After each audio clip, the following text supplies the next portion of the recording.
They loop, swoop, and dive as they soar high. In this week's Great Outdoors, I take a look at a hobby that 5 to 95-year-olds can enjoy.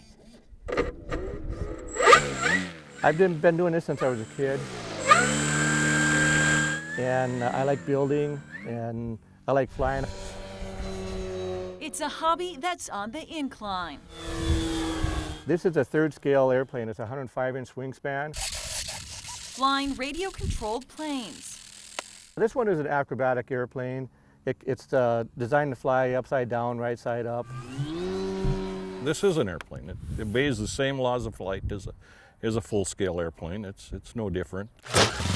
The lifelong passion can get expensive. We have a guy that's in our club that has, I think, 67 airplanes. So it can be an addiction. With some aircraft costing upwards of $20,000. But for those new to the world of flight, it can be affordable. They have one out there for about $129 that has the airplane, the radio, the transmitter, the battery charge, everything you need to fly.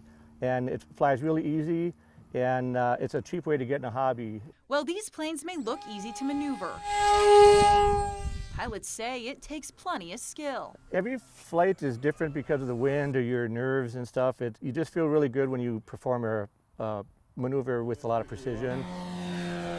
A lot of the RC pilots once soared high in the sky with their own set of wings. Well, a lot of guys have had their pilot's license, and the cost of it got expensive, or they lost their medical, and they've gone into the radio control. And radio control is a lot more challenging than full-size flying. Frank Totnen owned an airplane for 15 years. His passion for aviation began as a child. My father was a pilot, and I grew up with it. Totnen just built this replica of his father's plane. He was killed in a P-51 Mustang in Duluth in 1951. They were training to go to Korea. All these years later, his dad's memory lives on as Totnen flies planes across the Duluth sky. The RC Club has around 110 members. More are always welcome. They say a great way for people to get aeronautical exposure is by using a computer-based flight simulator. To learn more about the hobby, we've set up a link. Head on over to Fox21online.com. In the studio, Katie Lang, KQDS Fox 21.